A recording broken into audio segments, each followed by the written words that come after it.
Daily Bible Reading, 2 Samuel chapter 17.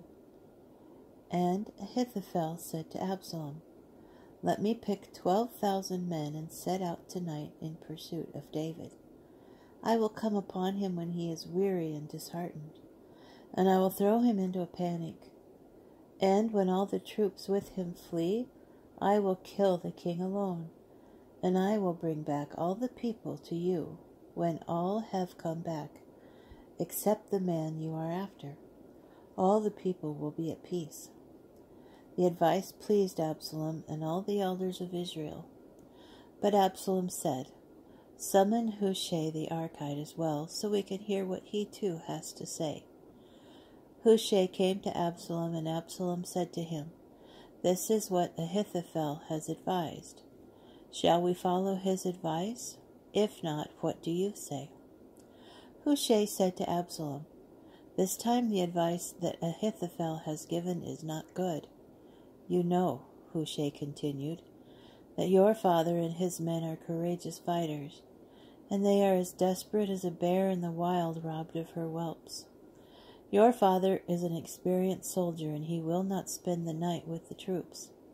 Even now he must be hiding in one of the pits or in some other place. And if any of them fall at the first attack, whoever hears of it will say, 'A disaster has struck the troops that follow Absalom.' And even if he is a brave man with the heart of a lion, he will be shaken, for all Israel knows that your father and the soldiers with him are courageous fighters. So I advise that all Israel from Dan to Beersheba, as numerous as the sands of the sea, be called up to join you, and that you yourself march into battle. When we come upon him in whatever place he may be, we'll descend on him as thick as dew falling on the ground, and no one will survive, neither he nor any of the men with him. And if he withdraws into a city, all Israel will bring ropes to that city and drag its stones as far as the riverbed, until not even a pebble of it is left." Absalom and all Israel agreed that the advice of Hushai the Archite was better than that of Ahithophel. The Lord had decreed that Ahithophel's sound advice be nullified, in order that the Lord might bring ruin upon Absalom. Then Hushai told the priests Zadok and Abiathar, "This is what Ahithophel advised Absalom and the elders of Israel. This is what I advised. Now send at once and tell David, 'Do not spend the night at the fords of the wilderness, but cross over at once. Otherwise the king and all the troops with him will be annihilated.'"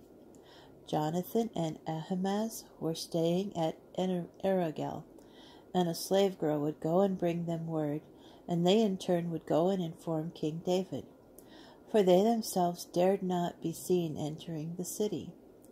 But a boy saw them and informed Absalom.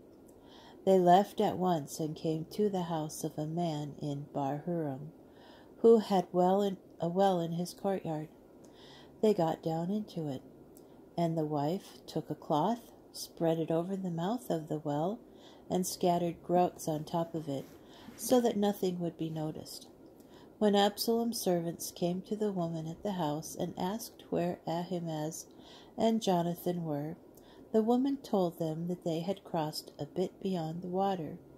They searched but found nothing, and they returned to Jerusalem. After they were gone, Ahimaaz and Jonathan came up from the well and went and informed King David. They said to David, "Go and cross the water quickly, for Ahithophel has advised thus and thus concerning you." David and all the troops with him promptly crossed the Jordan, and by daybreak not one was left who had not crossed the Jordan. When Ahithophel saw that his advice had not been followed, he saddled his donkey and went home to his native town. He set his affairs in order, and then he hanged himself. He was buried in his ancestral tomb.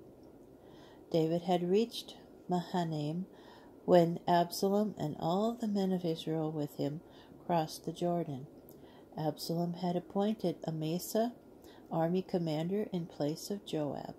Amasa was the son of a man named Ithra the Israelite, who had married Abigail, daughter of Nahash, and sister of Joab's mother, Zeruiah.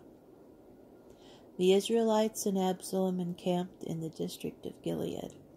When David reached Mahanaim, Shobi, son of Nahash, from Rabbeth Ammon, Makir, son of Ammiel, from Lo-debar, and Barzillai the Gileadite from Rogelim, presented couches, basins, and earthenware, also wheat, barley, flour, parched grain, beans, lentils, parched grain, honey, curds, a flock, and cheese from the herd for David and the troops with him to eat.